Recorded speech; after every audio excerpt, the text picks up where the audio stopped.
Hello, ladies and gentlemen. It's Ukrainian talk show on Pod TV. My name is Sasha Star, and I have guests today, Dr. Jonathan Lockwood. Welcome to the show, Jonathan. Thank you, Sasha. Glad to be here. Always great to have you. And Ivan Kucherenko from Kiev, Ukraine. Welcome to the show, Ivan. Hello to everyone. Nice to be here as well. Yeah, Ivan. The question number one: do you have a video for us today? Yes, of course we can watch it right now. Sure. Yeah, let's start it with a video. Direct war between Russia and the West is rising. Swedish Civil Defense Minister Carl-Oskar Bolin recently openly stated that there could be a war in Sweden. His message was reinforced by the military commander-in-chief, who said all Swedes should prepare mentally for the possibility. Now, there was a backlash in the country as the statements were followed by ominous TikTok videos that told viewers war is coming. Some accuse the government of unnecessarily fueling panic, but the Swedish leadership is not alone with their assessment. Also, Dutch Admiral Rob Bauer, chief of the NATO Military Committee, has warned that the West should prepare for an all-out war with Russia. The British Chief of Staff General Sanders said citizens should prepare and called to almost double the size of the army. And German Defense Minister Boris Pistorius said that the Russian attack might happen in the next 5 to 8 years. These statements came as NATO was preparing to launch Steadfast Defender 2024, the largest training exercise conducted in decades by all 31 member states in Sweden, which will run from February through May and will involve some 90,000 troops. All this coincided with the German government paper titled Alliance Defense 2025, which German tabloid Bild apparently had access to. Now, before we go into detail, we have to stress that this is a purely speculative paper. Not just speculative, but it plays out a very unlikely scenario. Anyway, here's the short form. In February 2024, Russia begins a new wave of mobilization, recruiting around 200,000 new personnel. This massive force helps Russia gain substantial successes on the ground in Ukraine. In July, Russia then begins cyber attacks and other forms of hybrid warfare on multiple countries in Europe, while spreading propaganda meant to victimize and incite Russian-speaking minorities in the Baltics, leading also to violent escalations. This newly created political crisis would be used to justify the deployment of at least 50,000 Russian troops in Belarus and Western Russia. Now, of course, this alarms media and politics in the rest of Europe, a sentiment which is utilized by Russia again to spread propaganda of an impending NATO attack, justifying the continuation of troop buildup in Belarus and Kaliningrad, a Russian enclave by the Baltic Sea. With all personnel and equipment prepared, the paper suggests Russia would wait until the US election to begin the second phase of its plan. Anticipating a victory by Donald Trump, causing chaos for a short while in the USA, Moscow provoked some kind of artificial border conflicts in the region at the end of 2024 to eventually repeat the 2022 invasion on NATO soil.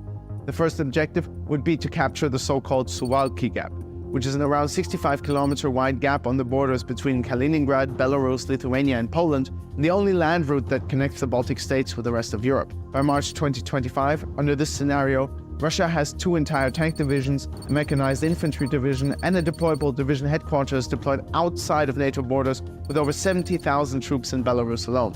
In consequence, NATO would have no other option but to approve measures for credible deterrence. On what the paper calls Day X, NATO orders the transfer of 300,000 troops to the area. 30 days later is where the scenario ends, without making any assumption as to the further outcome of this conflict. Now, like everything, just because it's not extremely likely to happen exactly like this, the ground notion is not impossible. The purpose a scenario like that serves, more than predicting the actual future, is to pose the question, let's assume if something like that really happens, are we ready?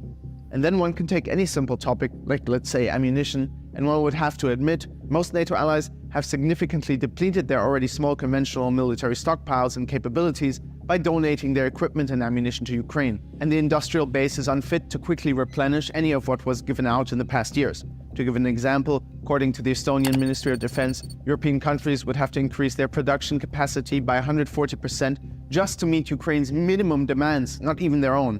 This is the direct outcome of a decades-long underinvestment in defense. 20 out of 31 allies failed to meet the so-called Defense Investment Pledge, which defines at least 2% spending of the GDP for defense, limiting the budget to 79 billion in 2023. The total deficit since 2014 amounts to more than 920 billion.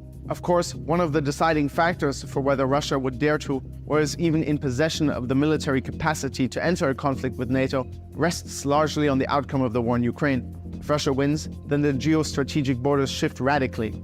The Institute for the Study of War published a map showing the potential reach of Russian air defense should Moscow succeed in Ukraine.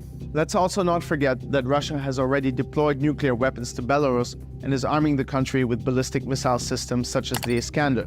Of course, events like what's happening in the Middle East or the Taiwan-China conflict are also never to be underestimated in their influence. It's a lot to digest, yes, and a lot to mull over. But if the war in Ukraine has shown us something for certain, it's that sometimes, sadly, you get attacked, and everything you have ever known can suddenly be at stake. What do you think? Should Europe prepare more for an attack by Russia, or is it an unlikely scenario? Let us know in the comments. Thanks for watching Talking Tactics. Hit like and subscribe, and see you next week.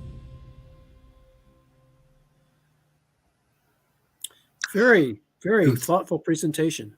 Yeah, yeah, well done, well done. Yeah, indeed. And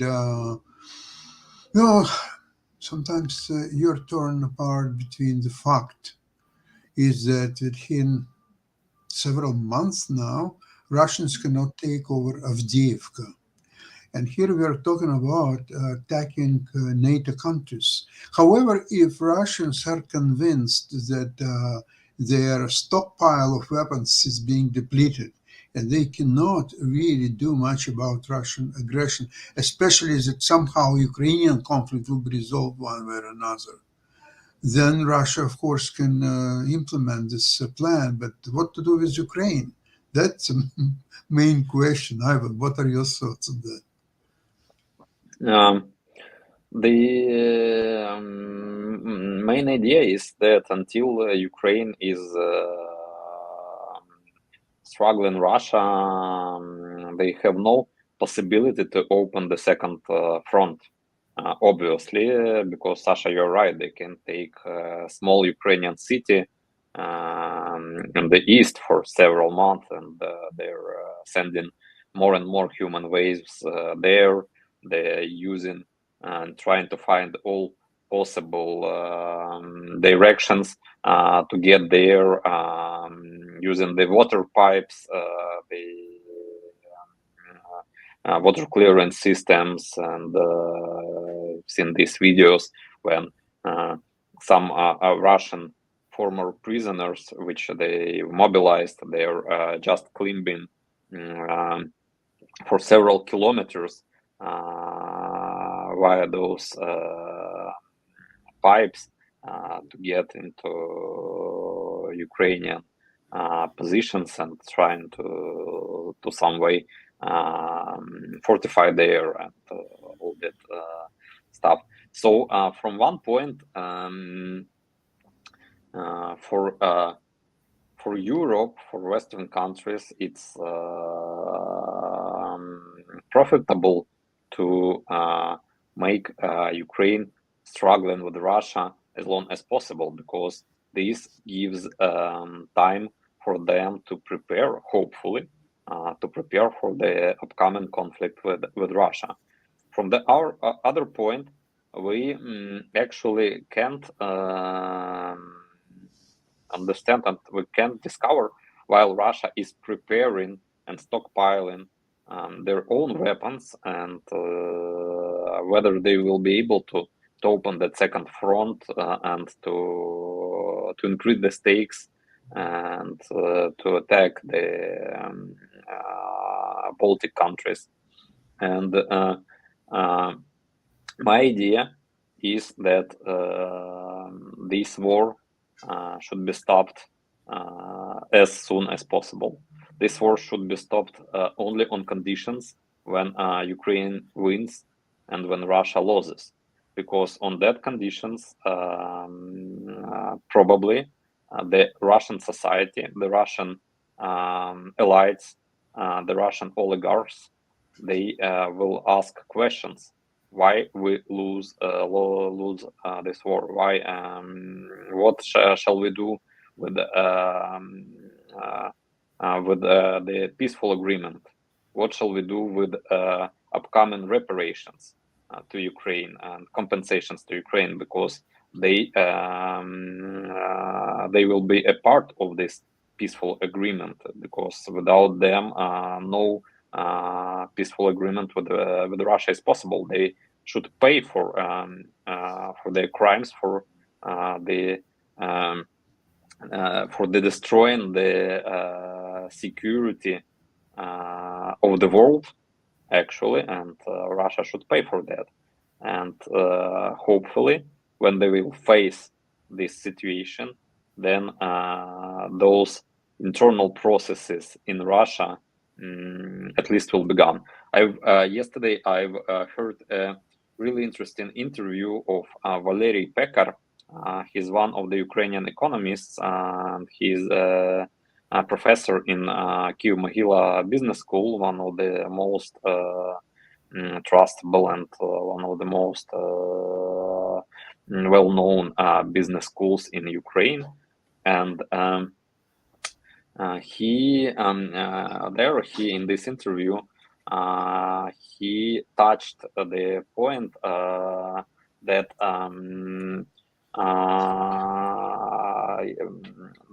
comparing to the Nazi Germany losing the Second World War, they had actually to at least to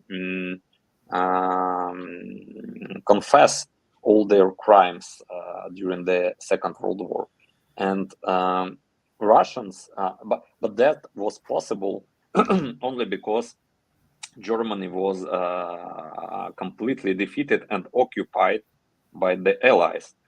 They had possibility to show Germans the truth, to move, to take them to the concentration camps, to make them rebury the victims of the Nazi Germany, to show them actually the evidences. We will not have such possibility to occupy, to defeat Russia. Occupy it's impossible because Russia is too big. It will be the mistake which Russia actually faced in Ukraine, because for occupying Ukraine they had pretty more resources than they've collected for this invasion, gathered for this invasion. And another way for Russians, so it will not be possible for Russians to confess, but Russians, they will face the consequences of their loss in this war, and in order to not to accept it, it will be easier for them to change their citizenship. In future, there will be no Russians. There will be Moldovians, Tatars, citizens of St. Petersburg Republic, probably, or citizens of Moscovia. And you already face it when you see that in business society, there is no Russians. There are Kazakh businessmen which got their education in Western countries. They are already changing their citizenship in business society. There is no Russian entrepreneurs because Russians becoming toxic, and in future this will cause to more and more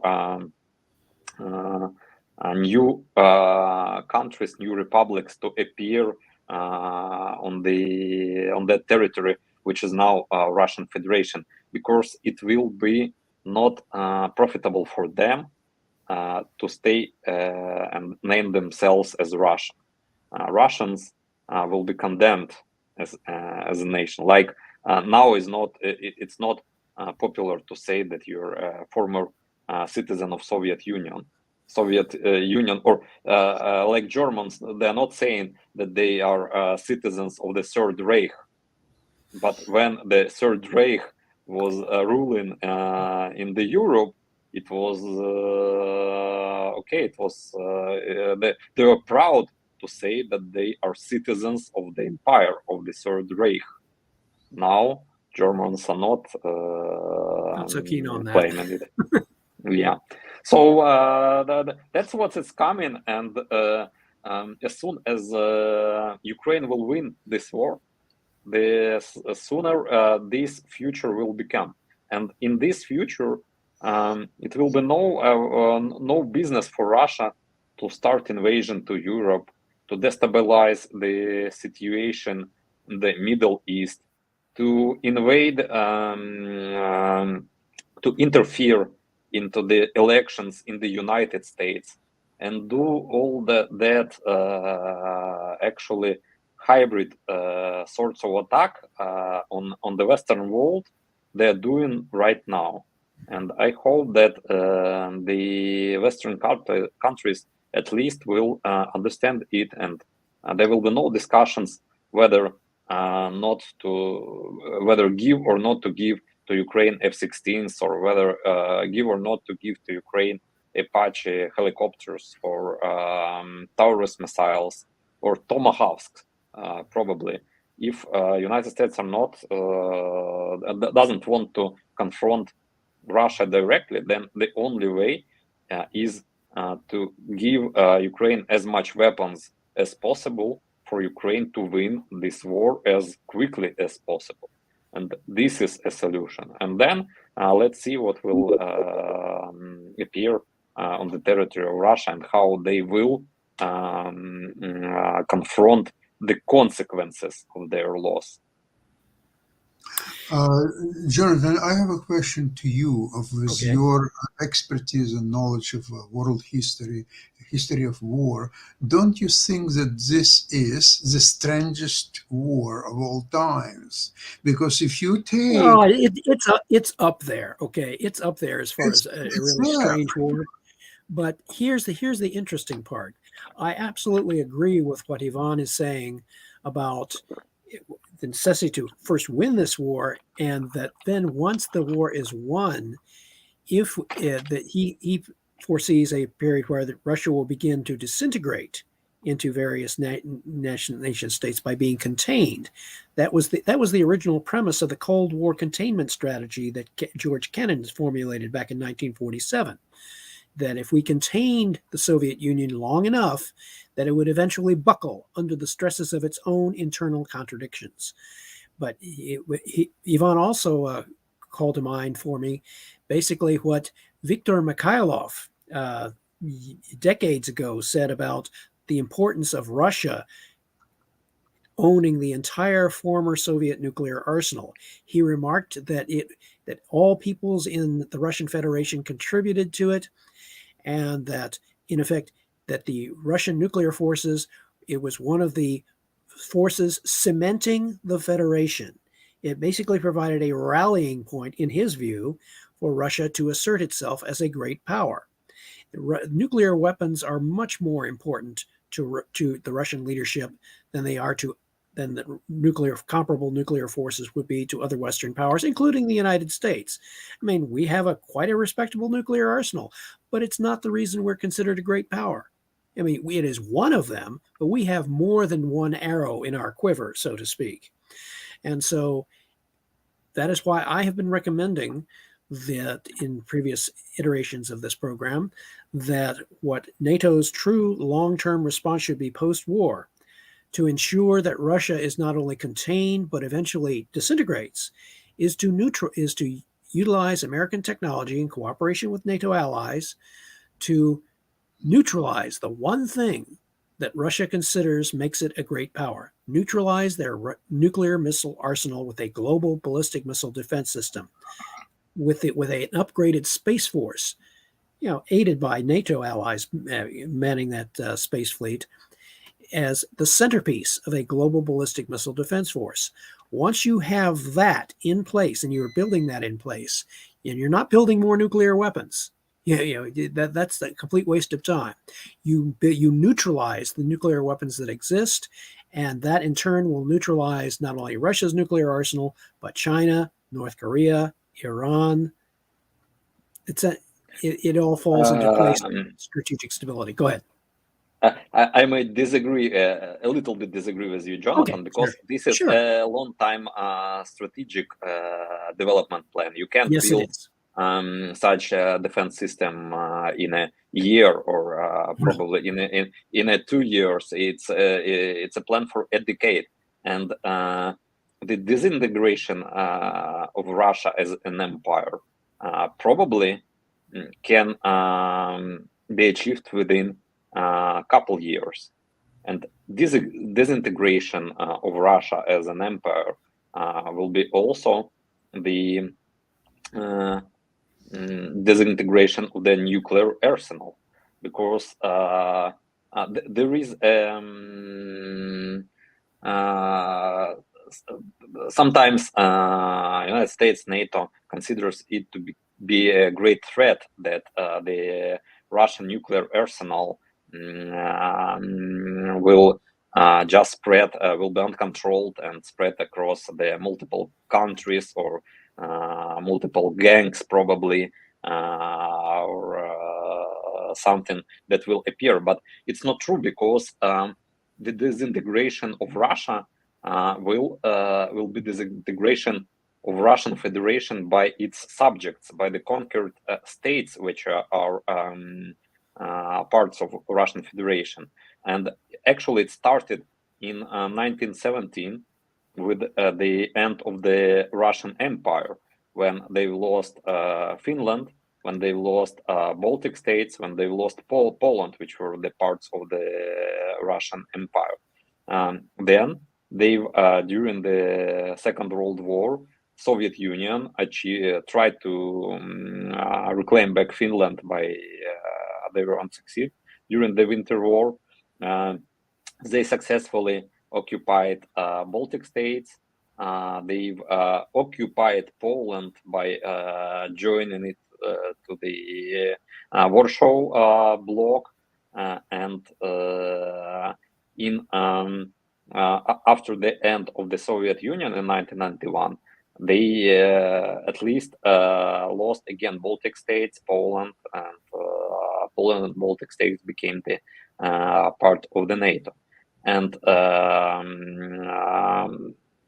at that time, probably the leadership of the United States, of the NATO, they were also afraid of that collapse of the Soviet Union, that the Soviet nuclear arsenal and the nuclear weapons will be spread without any control. That was probably why one of the reasons why Ronald Reagan came to George Bush Sr.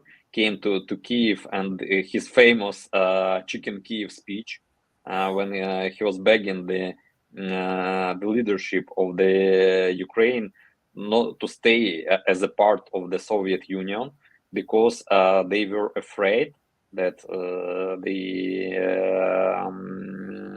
Ukrainian nuclear arsenal will be out of control. And nothing criminal happened. Ukraine started to develop as an independent country. Ukraine was managed to give up our nuclear arsenal, because the security guarantees which were given to Ukraine under the Budapest Memorandum were only one part of that agreement. Another part was the international recognition of the Ukraine as independent country. Another part was a financial help to Ukraine. And all those new countries which will appear on from the present Russian Empire, Russian Federation, they will face the same issues.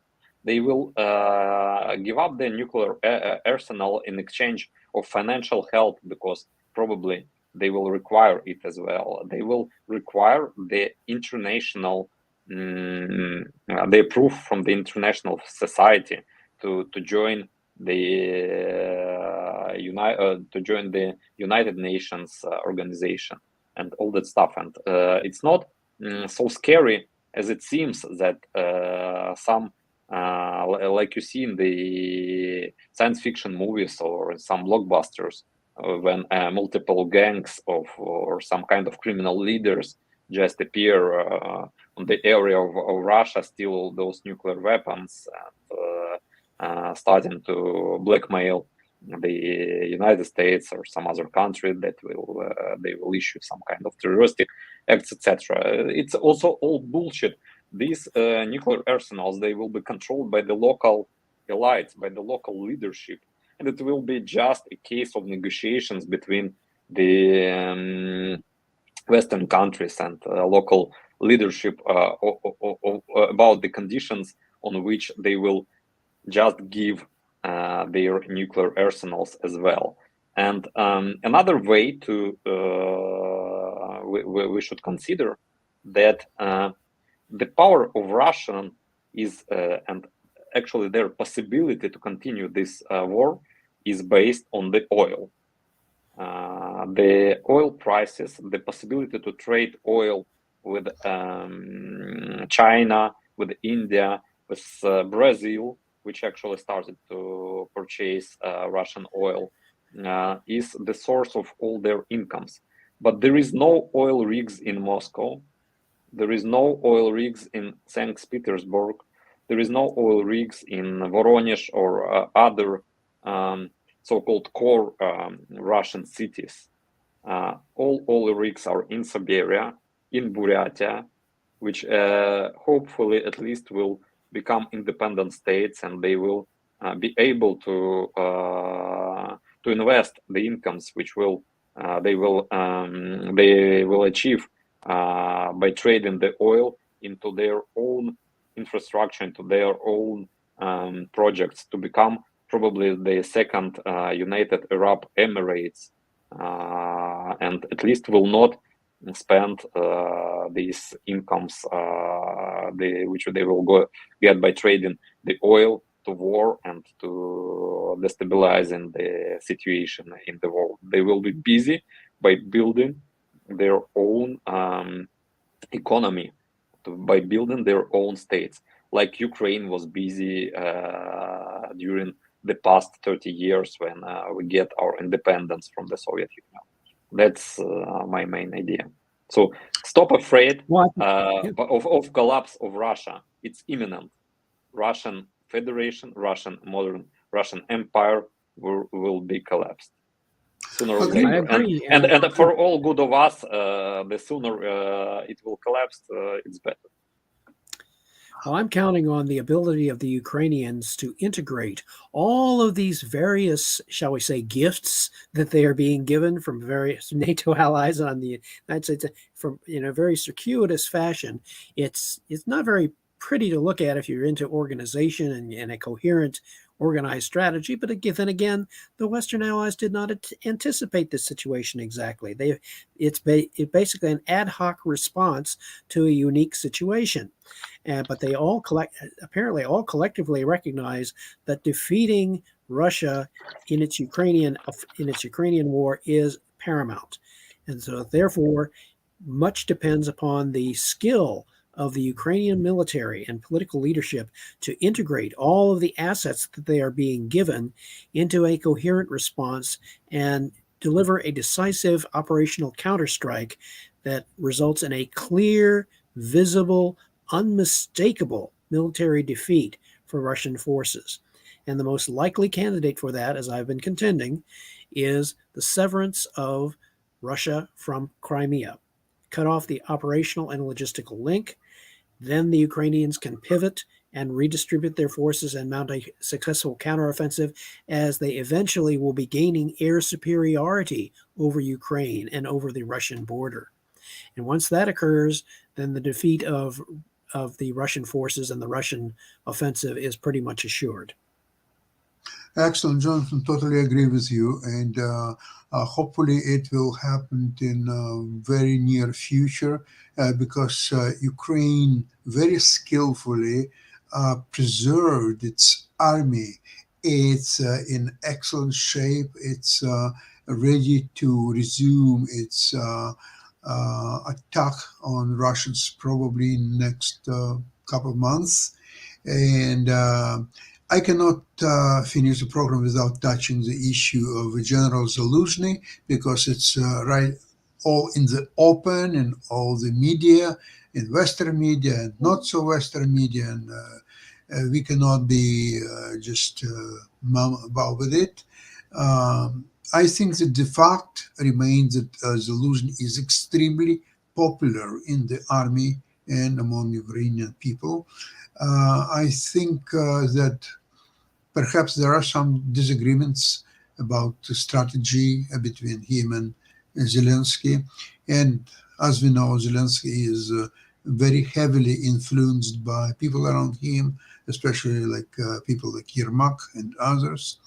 And I think right now situation is getting a little bit stabilized about this. He said that he wants to now not just dismiss Zaluzhny, but several other officials, that it's a necessary rotation of a government, and Zaluzhny just is a part of it. But I think he's backpedaling right now, and we'll see. We'll see how it will develop in the near future. With that, I would like to thank you very much for today's program, and we'll see you on Friday, same place, same time. Slava Ukraini!